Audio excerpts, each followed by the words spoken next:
A sexualidade de jovens e adolescentes sempre foi alvo de disputas, né, no política nacional.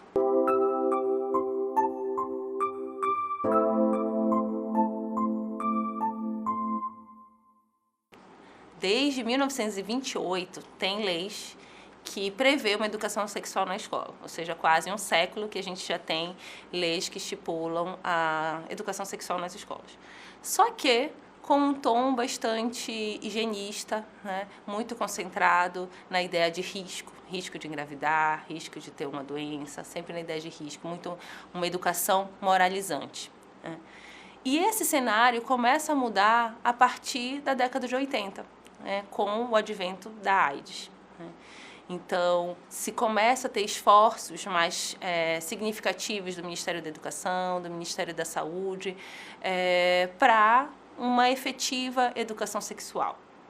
No entanto, essa educação sexual continua com a ideia norteadora de risco. Risco de engravidar, risco de ter doenças. Então, muda-se a amplitude, né? Se consegue uma inserção nas escolas, por exemplo, de uma educação sexual, mas não muda o conteúdo, não muda o teor, ainda bastante moralizante, e que associa a sexualidade, o sexo, o contato, a intimidade com a ideia de risco. Risco de morrer, risco de engravidar na adolescência e etc. Ou seja, nesse campo, pouco se fala do campo da sexualidade como no campo dos direitos humanos, né? Pouco se fala em prazer, por exemplo. Então, é uma sexualidade que os adolescentes, eles veem o que os professores falam, né, que não vai, muitas vezes, ao encontro do que eles sentem, do que eles experienciam, certo? Então, essa é uma proposta, a proposta da nossa pesquisa sobre diálogo, sobre sexualidade nas escolas. É uma escola pública que a gente está fazendo essa experiência de educação sexual. A gente tenta atravessar, lidar a partir de outra via, né? A via do prazer, a via da intimidade.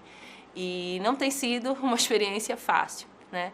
Porque a gente viu que falar de sexualidade é muito mais do que fazer uma educação, né, como diria Paulo Freire, bancária, em qual eu, a adulta, né, os estagiários de psicologia vão lá e ensinam o que é certo, né? Não funciona, não tem eco. É a mesma coisa que os outros professores fazem. Então, eles sempre resistem muito a essa discussão por meio da bagunça, da risada, da vergonha. Então, a gente pensou, mesmo bem intencionados, querendo discutir prazer, discutir consentimento, tivemos muitas resistências, né?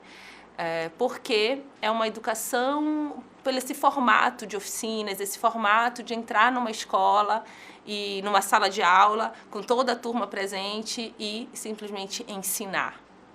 Então, a proposta dessa atividade, do funcionamento hoje desse projeto, é por meio de grupos reflexivos, né? E uma atitude que nos orienta, um conceito que nos orienta nessa nova perspectiva de pensar a educação sexual é o conceito de cuidado de si, né? Que o Foucault, nos 2 últimos livros da história da sexualidade, 1 e 2, ele volta aos gregos, né, para pensar como os gregos conduziam suas próprias vidas, né? E um conceito fundamental que o Foucault analisa é o conceito de cuidado de si. Então, na nossa tradição, ficou muito mais forte os gregos, por exemplo, pensar em Sócrates é pensar, né, conhece-te a ti mesmo. E o Foucault vai dizer que o conhece-te a ti mesmo era um dos elementos, era das técnicas do cuidado de si. Então, o cuidado de si, que era a técnica principal, que era o objetivo principal, que é uma técnica, um conjunto de procedimentos para cuidar de si, né? Para constituir-se como sujeito moral. E essa constituição era feita por vários exercícios, como o diálogo com uma pessoa mais velha, como exercícios físicos, como conhecer reflexões, conhecer a si mesmo. E essa proposta são de grupos reflexivos, que não seja orientado por uma conduta moral, né, o que é certo, o que é errado, mas seja orientado pelo uso dos prazeres. Então, como eu conduzo a minha própria vida? E aí, nessa perspectiva, a ideia da sexualidade é muito mais ampla do que simplesmente sexo, que muitas vezes uma ala conservadora da sociedade, fundamentalista, fica achando que educação sexual significa ensinar sexo para criança, ensinar, doutrinar, né? A gente tem o conceito de ideologia de gênero, um conceito muito problemático na sociedade. Então, eu vou ler para vocês aqui um conceito que desde 1975 a ONU ela estabelece sobre o que é sexualidade. Vou resumir, mas eu acho que fica bem interessante dizer que a sexualidade é uma energia que motiva a encontrar o amor, contato e intimidade. E se expressa na forma de sentir, nos movimentos das pessoas e como estas tocam e são tocadas. A sexualidade influencia pensamentos, sentimentos, ações e integrações e, portanto, a saúde física e mental.